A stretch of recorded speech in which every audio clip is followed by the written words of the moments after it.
Ayan, muli nagbabalik po yung lingkod guys. Ayan, isang mapagpalang araw gabi sa ating lahat. Ayan, saan man kayong sulok ng mundo na way pagpalain po lagi tayo ng Panginoong may kapal. Ayan, shout out sa inyong lahat-lahat na.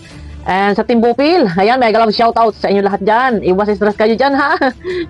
Eto na, sa ating thumbnail, medyo parang nagkakaroon ng division, ng gulo-gulo.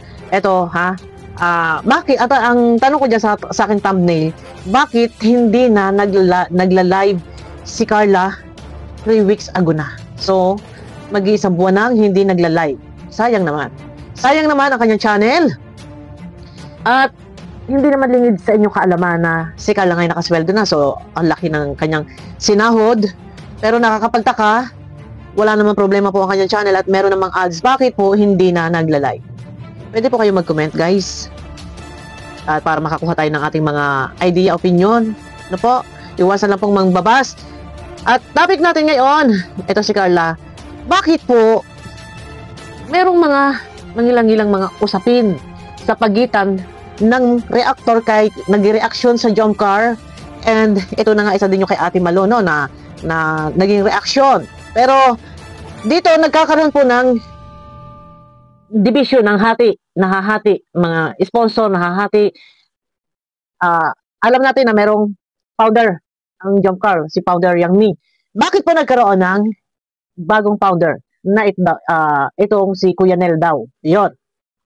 Ano ang naging problema? Bakit nagkaroon ng isa pang founder? Yun. Dapat, ito sa iba, sa mga nag-reaction, ako nag-reaction na noong nakaraan. Na sabi ko nga kung meron na problema, siguro kaya, ito sa totoo lang ha, wait lang ha, si Carla hindi nagla-live. Baka nai-stress dahil sa mga sponsor na parang nahahati. Yung iba na kay Jomcar, yung iba ay na kay Carla. Nagkakaroon ng salpukan. Post dito, post doon. Pero, bakit ganun? Kailangan ba talaga na magkaroon ng division? Iisa lang naman ang sinusuportahan. Jomcar Love Team.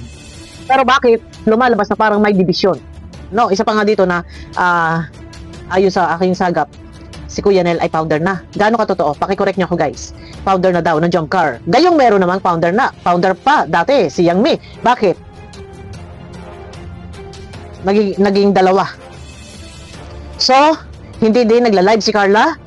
May issue, mga sponsor ay panig dito, panig doon, galit dito, galit doon. Ano po ang pinagmulan? Ano ang ugat ng issue? Dapat dito nga ay kalkalin natin halungkatin natin, bungkalin hanggang sa lumabas yung katotohanan. Ano ang ugat ng issue? Pera? Tanong ko lang, hindi ko din alam. Pera ba? Yung isa nag-support doon sa isa, hindi na nag-support doon sa isa. Medyo inaalmahan ng iba. Yung kabila ang gusto support na lang kay Carla. Medyo nagkakaalmahan na. Pera po ba ang pinagdidiskusyonan? Meron daw isang reactor na dati binibigyan, so nung nag-birthday ay hindi na nabigyan, nagkaparinig na. So pera, puro pera. Alam sa totoo lang, ito neutral tayo guys dito. Walang ibabas both side. Kasi, ang lahat ng mga sponsor, isa lang ang layunin, ang makatulong sa kapwa and makasuporta dito sa Jomcar Love Team. Isa lang ang sinusuportahan ang Jomcar. Yun nga lang, ang nangyari, Jomar, Carla, parang sponsor dito, kanya to, may sariling sponsor to, yung kabila gusto, ito lang ang suportahan, yung kabila, ito lang din ang gusto suportahan. So, ang bawat sponsor, ang nagsusupport kay Jomar, ang nagsusupport kay Carla, ito lang aking masasabi po dyan, sa mga kanya-kanyang sponsor, kanya-kanyang grupo. Ano man, sino man ang kanilang bigyan, sino man ang kanilang tulungan, paabutan ng pagmamahal, paabutan ng mga ayuda o pera, walang sino man na pwedeng mangialam. Pera nila yan, hayaan po natin sila.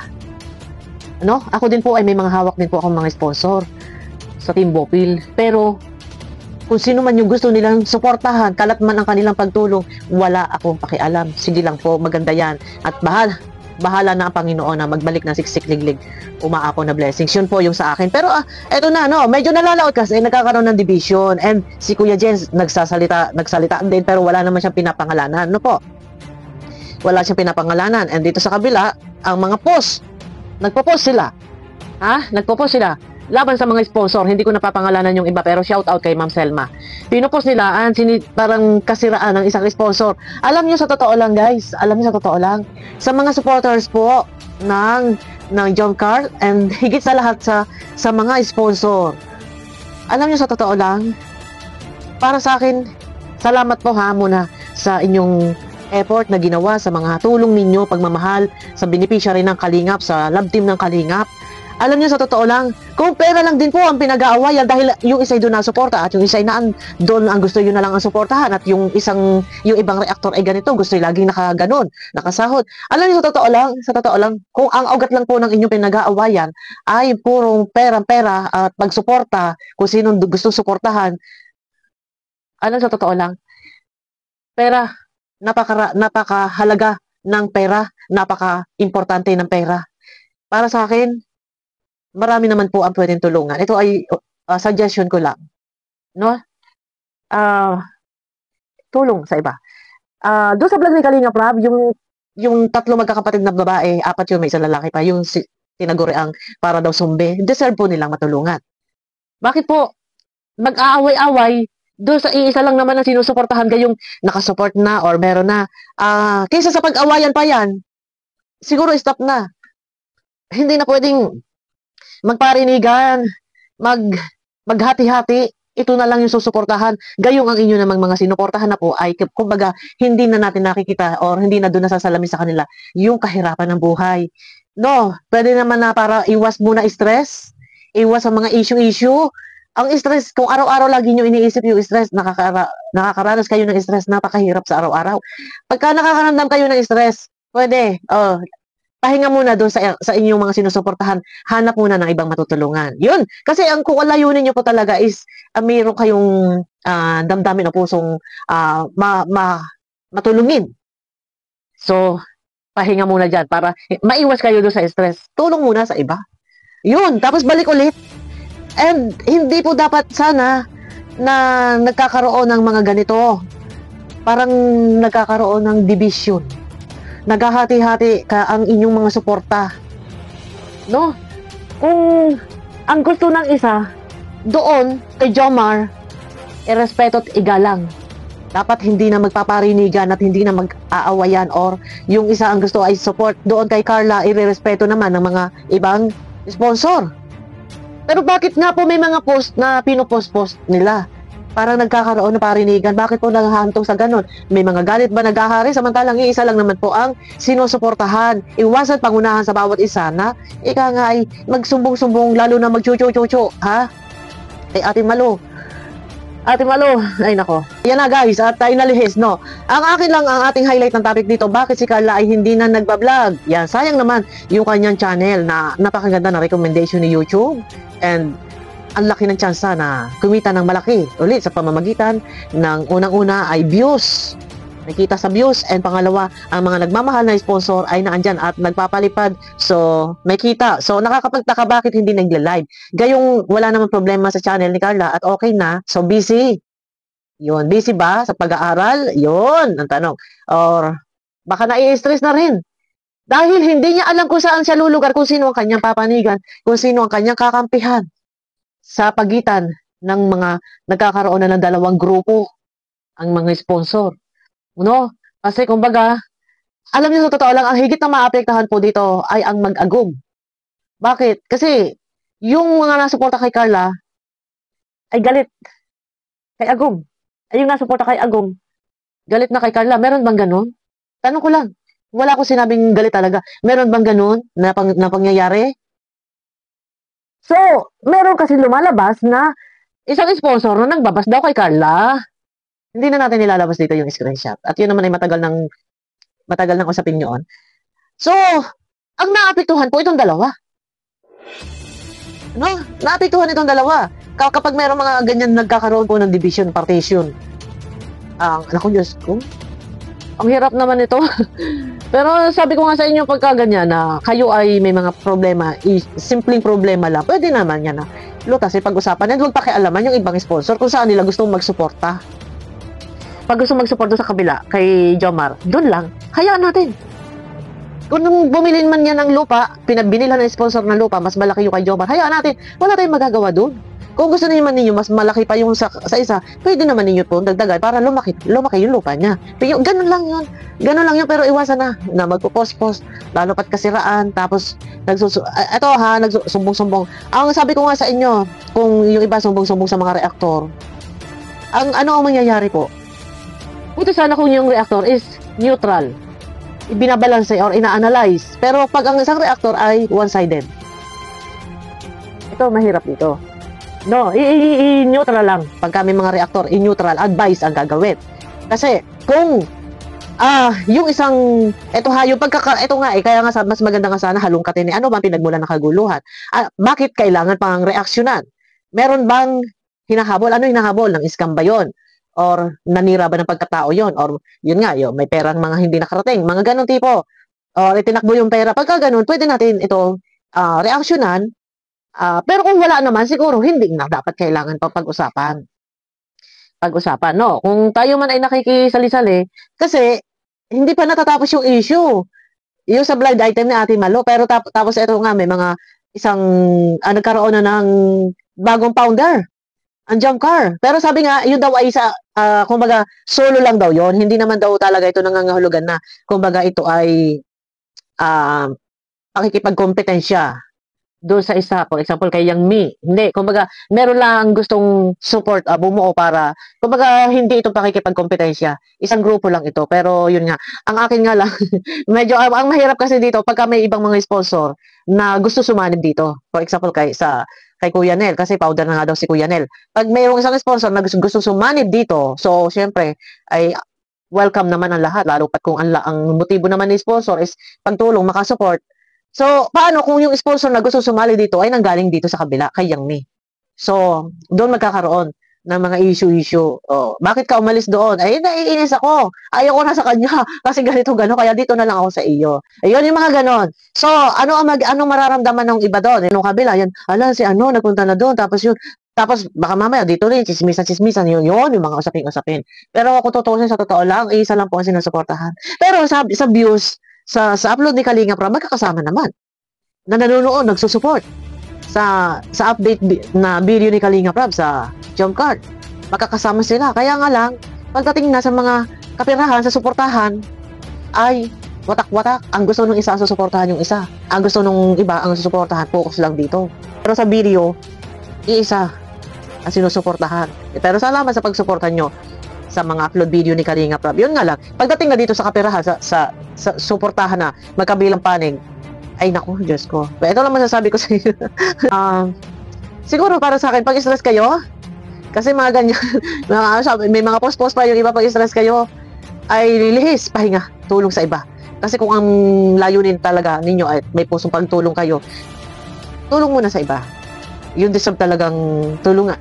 No? At pagka okay na, kampante na, di balik ulit yan sa inyong sinusuportahan na mag-agog. Kasi mahirap yung ganito na isa lang naman ang sinusuportahan, jump car. Magkakasama na nanonood, sabay-sabay pag-upload ng jump car, nandun lahat, pinapanood yun, yung upload ni Kalinga Prab. Tapos pagdating na nga dito sa mga kaperahan, sa mga pagsuporta-suporta nila, mga tulong, ay iba na. Yung iba, ayaw mag-support doon. Yung iba naman, ayaw mag-support dito kay Jomar.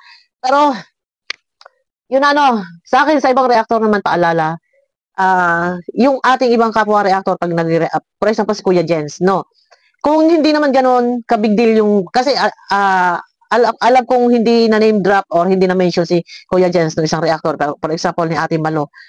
Siguro kung meron mang nagawa pagkakasala, si Kuya Jens na nagparinig, hindi big deal yun para sa akin. Kung pinaparinggan, hindi big deal yun. Ignore. Pero kung ang ginawa ay, kung ito man ay ng scam, pero hindi na ipaabot doon, pwede kayo magsalita. Habulin ninyo. Habulin natin yon. Uusisain natin, bubusisihin, kakalkalin. Kasi bawal yun, mali yun. Pero kung ito lang naman ay nagsumbong-sumbong, yung iba, yan si ganito, ganon. Kung hindi naman ganun ka big deal at hindi naman ganun ka-importante at wala namang hinahabol, ay hindi kailangan ng reaksyonan. Mag-reaction tayo kung meron tayong ipinaglalaban or gustong linawin. Parang clarification back, magbibigay tayo ng mga explanation natin, mga ipaglalaban natin, tawag dito, mga, alam nyo yon yung karapatan, yung may karapatan tayong magsalita, ungkatin, bungkalin, bakit ka ganito, ganyan. Ay kung wala naman kaimportantehan at wala naman ipinaglalaban, ay wag na po. Yan, yun lang yun. No, yun lang yun. Kasi, ito na nga ang pinakamahirap dito, nakakapagtaka. Isipin niyo ha, iisapin nila ang sinusuportahan, Jamcar. Pero nagkakaroon ng dalawang grupo. Yung isa support na lang doon, yung isa support na lang dito. No. Hayaan natin. Kung sinong gusto suportahan nila, suportahan. Kung sinong gusto suportahan nito kabila, suportahan kasi wala tayong pakialam doon, pera nila yun. No? Wala tayong pakialam doon. Kaya lang, yun nga, ang higit na maapektahan dito si Carla. Bakit hindi nagbablog? Bakit na? Kasi gustuhin man magalit ni Carla, hindi niya magagawang magalit kay Jom. Hindi niya magagawang magalit sa mga sponsor. Kasi yung utang na loob ba na naandyan na, siyempre, tumatanaw siya ng utang na loob, na pasasalamat, hindi niya magagawang magalit. Kaya, ang mahirapan dyan, si Carla, titiisin niya yun. May stress. Pero yun na, sayang naman kung hindi mag-vlog si Carla, kahit paminsan-minsan lang, yung kahit 30 minutes lang, halimbawa, nasa bahay, or kumakain siya, hindi naman ganun katakaw kumain ng oras yung mag-vlog. For example, kagaya nito, habang ako'y kumakain, kwento lang ng kwento, shout out po, tita, tito, tita, ate, yan habang nakain, ganyan, shout out po, alam mo, nagbabasa na ganun, hello po, yan, break time ko po ngayon, ganyan, halimbawa, nasa bahay siya, pagdating niya, kakain siya, isabay na niya, nakaset up na yung kanyang camera habang kumakain, para magkaroon siya ng update sa channel niya. No, bukod doon sa napapanood siya kay Kalingap Rab na channel, so magkaroon siya ng update sa mga sponsor, sa mga viewers. Malaking bagay doon, malaking bagay ito. And siyempre yung mga pinapaabot na suporta ng mga sponsor, malaking bagay, makakatulong sa kanya. Pero siguro ay pagkagayaan niya ang mga sponsor at puro medyo stress ang inaabot, no, puro ka-stressan ang inaabot ng mga sponsor. Wag po kayong ma-stress, guys. Huwag kayong ma-stress po. Pag stress kayo, pahinga lang. Pahinga lang nyo yan.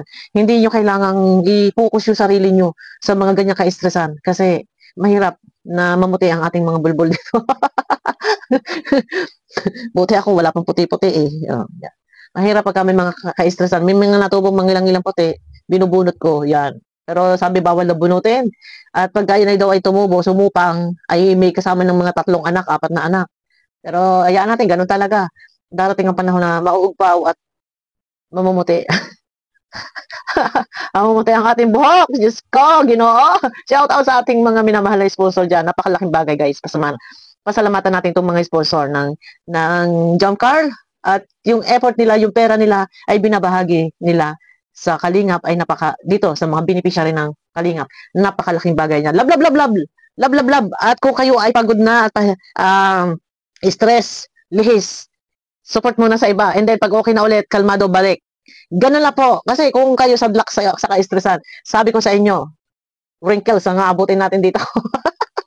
kaya minsan ako natutulog kasi, siyempre hindi natin maiwasan. May mga taba-taba tayo. Pag matutulog tayo, ilawit natin yung ating leeg doon sa yung pinakang ng kama, nakalawit para ma-stretch. Or, magaganon tayo. Ay, Diyos ko, grabe na. Ayun na guys, sumakan niyo ako sa aking next video po. At pakiclick naman po ng thumbs up na sa ganun na swak sa panlasa ni YouTube. Ayan. Abangan niyo ako sa aking next video guys.